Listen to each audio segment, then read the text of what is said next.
Ayos na nga yung ano niya eh.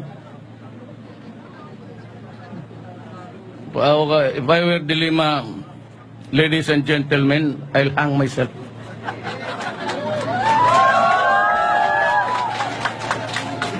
Your life is hindi lang life. The innermost of your core as a female is being serialized every day. Dapat ka mag-resign ka. You resign. Pinapakita ngayon, you resign. Wala ka ng mukha. Ano ipakita mo sa mga babae? Follow me. Sabihin mo. This is how to be a woman of the world.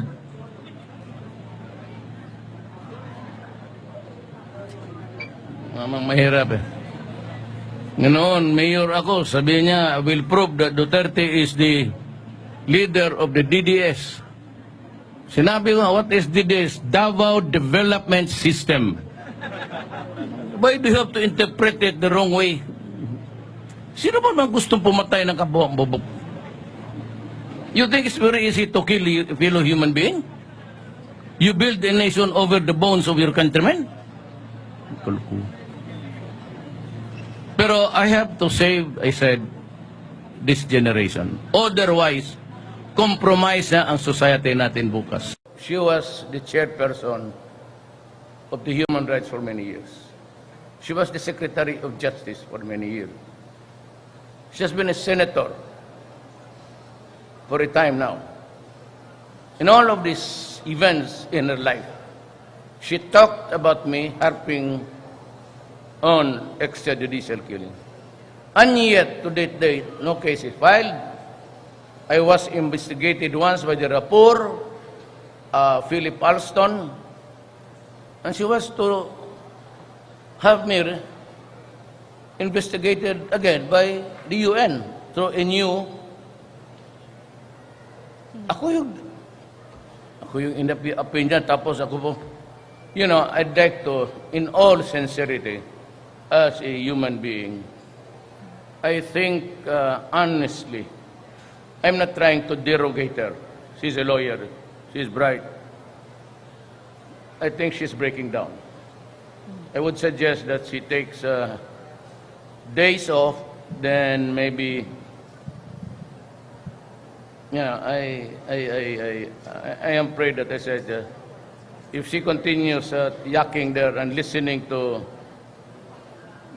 she will have a nervous breakdown. Tapos ganyan ang gagawin nila. Lahat na lang sinisisi sa akin. And they call themselves men. Ganyan ba mga lalaki? They're cowards. They're fools. And they're liars. Actually, except for itong drugs linking her sa I think the most serious charge against her is the portals of the national government has been opened by her election as senator because of the drug money. We are now in narco-politics. Itong si Lima, for all of her, totoo naman talaga yun. It's all true. The highest official to be corrupted, and she was corrupting everybody dyan sa Justice Department. Yan ang masakit sa atin. That is the most painful episode of modern day our generation had to endure. So what I did was to issue a severe warning that if you are into drugs, I will kill you. I just repeated the sloganeering here in Davao. And if you destroy the youth of my land, I don't give a shit. I will kill you. Total, ang ginamit ko naman ay, wala naman akong sinabing utusan ko ang pulis para patayin ka. I said, I. So if they want to prosecute me, where did I go wrong? Kasi ako yung sinabi ako ang papatay mismo. Hindi naman yung mga pulis pati yung mga army na all I did was to declare war upon my government. I say the easiest way of really just being into politics. And here is a senator complaining when one day I will tell you that the her driver herself, who was her lover, was the one also collecting money for her during the campaign.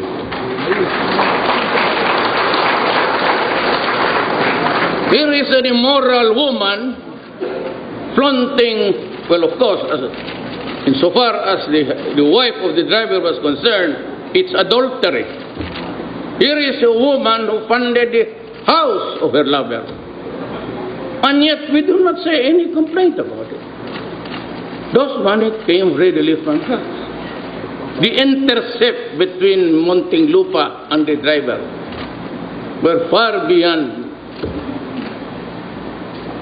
making sure that somebody was involved. But in fairness, I would never say here that the driver gave the money to her.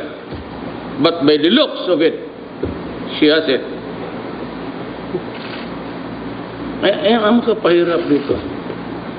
Namumulit ka posturing when you yourself has a very sordid personal and official life. I will show to you, I have the CD when she first investigated me in Davao for human rights violation.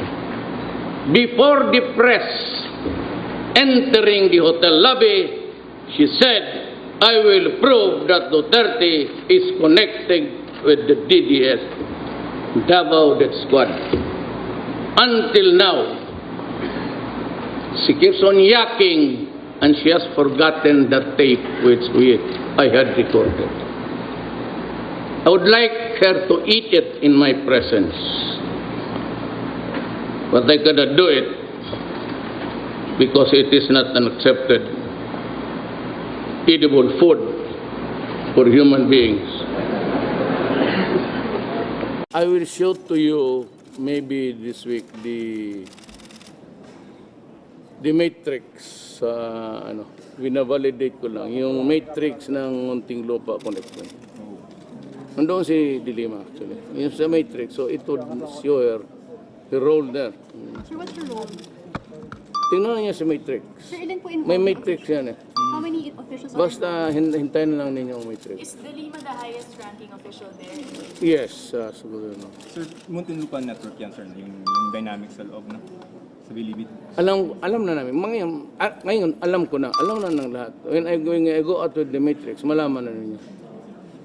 There is also a governor involved.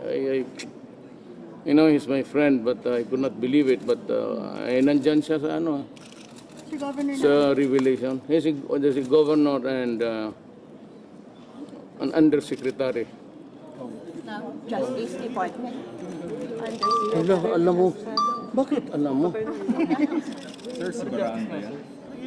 Yung sector na, sir. Sir, yan ba yung Baraan? Yes. Why would he be afraid? If there's nothing to hide, the predicate if afraid if he's going to be used. So why be afraid if there is nothing to hide? From the semantics itself, from the wordings itself, it's very loaded.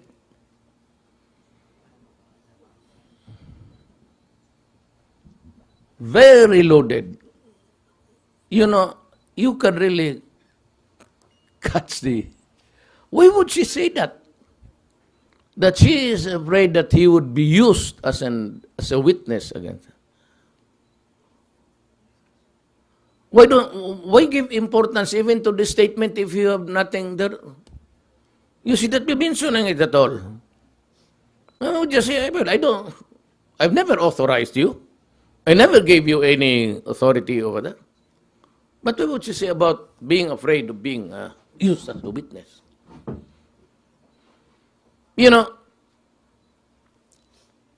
Dilemma we cannot use it as an evidence in court because that would be illegal.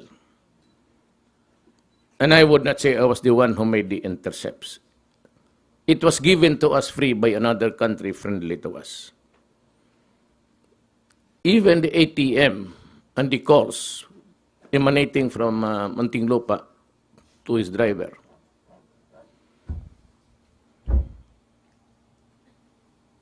And I told Dilima, I was listening to you.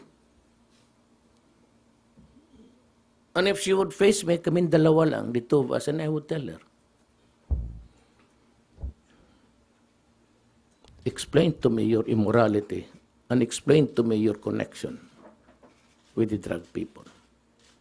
And why is it that during the birthday of one high-profile inmate, you went ahead inside with your driver and celebrating with the rest of the inmates a party inside the prison? She cannot deny it because there are pictures taken at that time. But she never, for a moment, even to just deny it. So what's it? You know, you confirm one if it is true, and you confirm another if it is true and make it false. I have no quarrel with you. It was you who started this ruckus many years ago. You made yourself popular at my expense. So now that you are at the receiving end of all of this, you should not be heard complaining because there are serious matters already arrayed against you.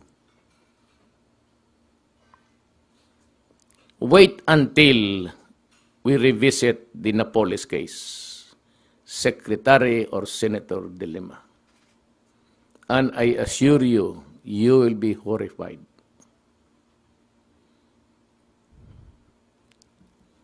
Wait until that probe goes along, even in your own committee. Because I will start to mention the names of those you ought to subpoena and to appear there to testify. That the committee that is being headed by you. And of course, there's another parallel hearing being conducted at the lower house. You are in a bind. Please think it over, seriously. Do not open your mouth unnecessarily. Because by the words that you have framed, it's already defensive. That she is afraid, or he is afraid that he would be used as a state witness against you. So, why would you be afraid?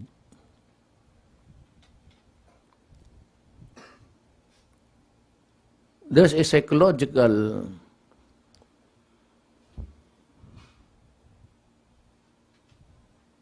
it's just like saying, I am afraid that I'll be forced to tell the truth. Although forced, but still the truth. That's a problem. You know, because if I'm called, I'll be forced. Of course, it's forced. The subpoena is a force. You do not obey it, you're cited in contempt. And the other word is, I'll be forced to tell the truth. What gives?